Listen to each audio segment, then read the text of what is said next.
Hi everyone, I'm Dr. David Jacob for Science Education Innovations, and today's episode is going to be about the theory of sense making. So we're going to talk a little bit about what sense making is and how does that apply in your classroom.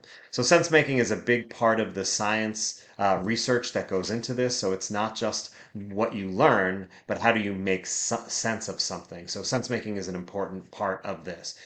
So I want you to think about how do you learn something, you as the audience member. So think about something that you learned recently, whether it's making a wedding cake or glass blowing or rugby or anything that you might have learned recently. How did you learn that? Task, skill, sport, whatever it may be. Did you read or watch a video about this to learn about it? Did you have a mentor? How many times did you fail before you got it right? So I'd like you to pause the video right now and really think about something that you've learned and how did you learn it? What were the ways that you went about learning? I'll wait while you pause the video. So you might have learned things in lots of different ways, and you might have learned certain tasks differently than you learned other things. So learning a sport may be different than learning something cognitive all by itself or an idea that it might be there. So learning science is like learning anything else. There are multiple pathways for students to be able to get there, and you need to be able to create that. So when students are learning something, they have to make sense of the concepts through a number of different things. One is by doing, by actually putting their hands on something and trying to create or manipulate something.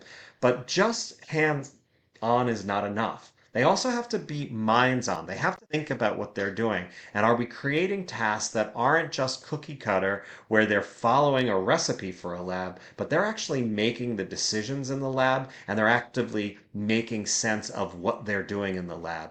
How are our labs designed for that? And sometimes we might not have done that. Some of our old labs were really kind of just recipes. Do this, then do this, then do this. Planning and carrying out an investigation, one of those science and engineering practices, really requires that the students conceive of what that looks like. Reading and writing. Students need to read and write in science, period. Full stop, all the time. Scientists read and write. But they may read and write differently than somebody who is writing a novel or is writing a play or is writing an article for a newspaper about a sports experience. So when we're looking at reading and writing, what they do in science may be different and they will need your support. So they know how to read and write, but they have to know how to extract evidence from either data or from a reading to be able to use that in their argumentation or in their explanations. So the other thing that we do when we learn something is we reflect, we analyze, we communicate, we check for understanding either with our peers or with experts or with texts.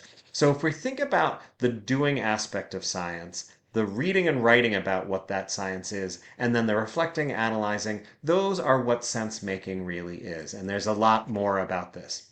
So we have tended to, in science, memorize factoids for that tests, that quiz, and then we don't ask that again. So what we're trying to do is jump over that memorizing factoids because we have lots of sources for that information. Google and AI is even better at it than the internet. But is it a fact? And I think we have to really come down to what does that mean? And we have tended to think of science as a bunch of facts, whereas facts are transitory. We've learned throughout the history of science that our understanding changes over time. And how do we understand that change over time? We have to be able to update what we're thinking all the time and what is it that we're learning through that. We also have to deal with bias and scientific thinking. What is it that I can believe in Santa Claus, and that is a belief structure of mine, but I really don't have enough facts about what that is, scientific facts to show me what does that look like. So sense making is more important than ever. We want students to be armed with sense making, not just for science, but across the board in social sciences and in what they're reading and things like that. So sense making is evaluating information, not just memorizing information. We use information, is used information is learned information. So when we actually use that information to argue from evidence or to construct a model or to ask more questions or to analyze data or to obtain, evaluate, and communicate information, we are really doing something with information and not just memorizing. And learning is not linear. We don't go from step one to step two to step three to step four. What happens is we do all of it at once. Sometimes we do steps one, two, and three at the same time, or we start with four and then we jump back to one. Learning is idiosyncratic. Each student does it differently. Each one of us as adults do it differently. And we have to recognize that our learning style or our learning methodology may not be the best learning methodology for our students. So we have to change it up and find multiple ways to do that. So learning happens when you need something to understand something. So need a piece of information or need a practice or need a cross-cutting concept. How to scale of this thing really helped me is the scale at the micro scale the same as the large scale when we look at it. So we don't want to just memorize information for a test, which is what science has done for a lot of years. We want it to have relevance to the student. Scientific literacy is really about using scientific information or the practices or the cross-cutting concepts to understand something to make it make sense to us. And that's really our job as science educators, is what is it that we're trying to get students to understand and be able to apply to their lives when they get there. So what does the research say? There is lots and lots and lots of research on sense making. If you've never heard the word sense making, use Google Scholar and find out it. That top one, defining sense making, is really one of my favorites. It was the top choice, but it's actually one of my favorite articles, and I'll talk about it in this video a little bit more.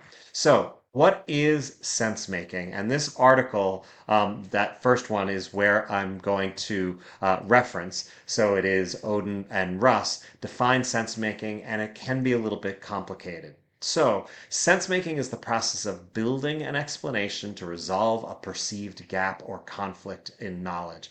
That is a definition of sense making. But what does it really mean? And I think that sense making, coming from Odin and Russ, it's a dynamic process of building and revising an explanation. So we're constantly going, is this right? And I revise. The world around me doesn't make sense. How do I make sense of it? I keep trying to figure out what that is. So figuring out our sense making is that piece. So the order of figuring something out is to ascertain a mechanism that underlines a phenomenon or something that we're seeing to resolve a gap or inconsistency in one's understanding. So there's a couple things going on. First of all, we have to realize that we have misconceptions, and getting students to unearth their misconceptions is an important part of sense making. So one builds the explanation out of a mix of everyday knowledge and formal knowledge. So what we learn in our understanding of what we do, and then formal knowledge, that which is written down or is a as canon within the science community. And it is iteratively proposing and connecting and different ideas on the subject. It is an iterative cycle of us constantly revising our understanding of that. And that is us as science educators, what we expect our students to be iterative in their understanding. So the idea that we say it once and the kids now have it committed to memory is not something that we're looking at doing, but we're really looking at iterative over the course of a unit. How do students understand what's there?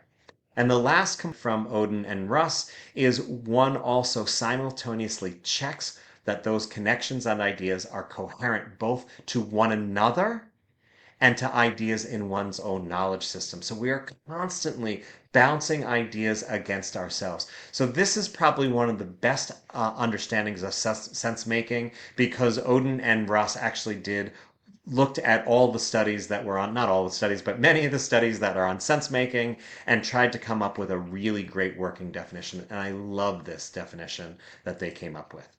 So What's another way? I'm going to steal from the task annotation project. So if you've never seen this, look up task annotation project. It was originally with Achieve and now with the science standards work. So if we think about a science and engineering practice like asking questions, or a cross-cutting concept like cause and effect, and two different disciplinary core ideas from a specific subject area, what happens in a sense-making task is that we put a phenomenon in front of students, a scientific phenomenon that they're going to make sense of. Or in engineering, we put a problem in front of the students. And the students use their science and engineering practices, they use their cross-cutting concepts and their disciplinary core ideas, and they start bouncing these things that they know and new provided information that they get about a practice or a new use of a practice or a cross-cutting concept.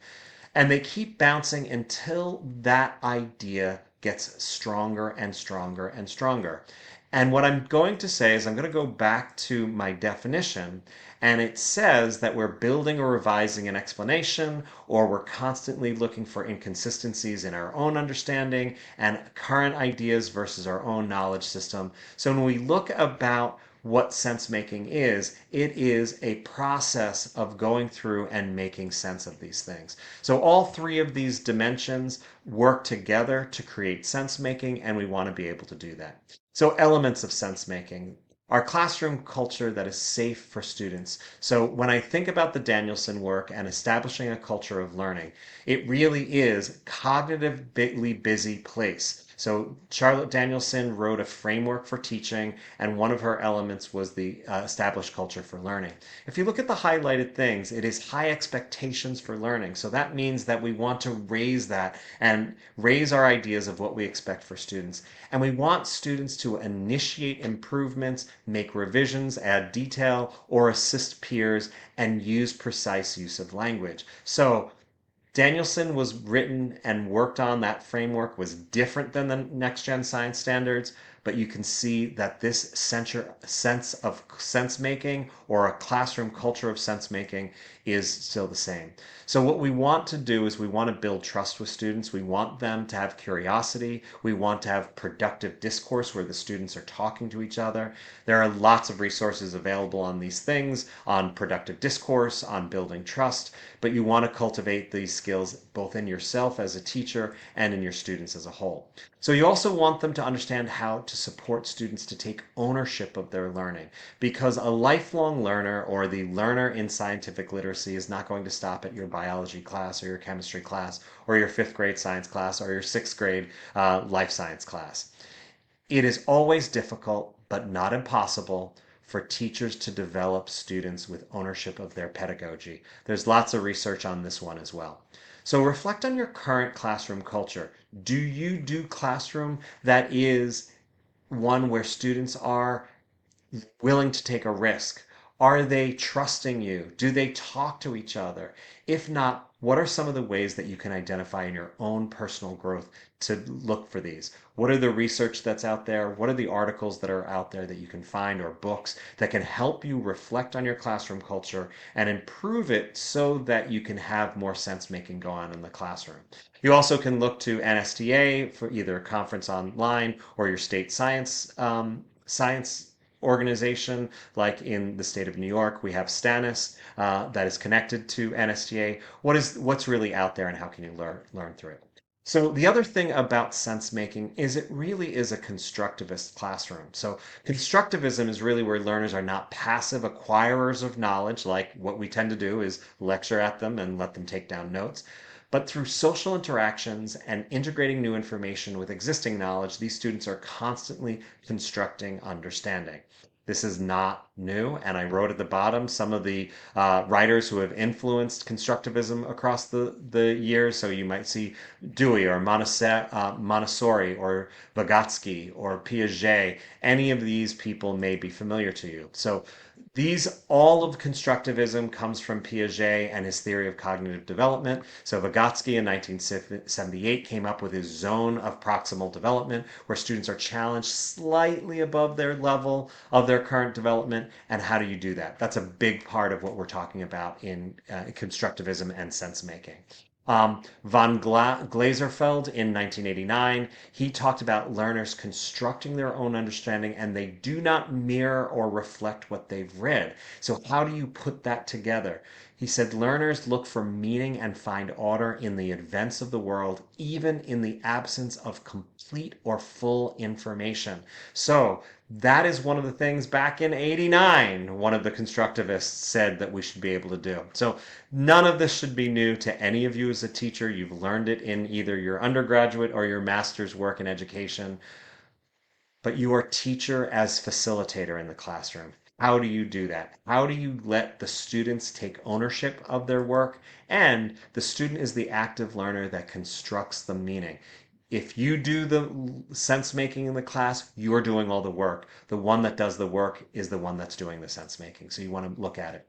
So this is comes from a research article from 2023, where it gives you some examples of what some of the ways or some of the questions that we may have in this figure one from this research is what are some of the guiding questions around this? So what can I observe? What data can I collect? That might be one of the empirical observations or macro observations that a student may be making.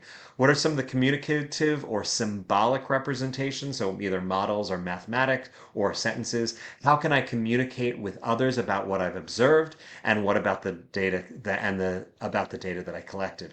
The next one is actually the theoretical explanation. So whether it's molecular or atomic in chemistry. So how can I visualize the events at a molecular or atomic level? And if we're thinking about cross-cutting concepts, scale, proportion, quantity comes in here.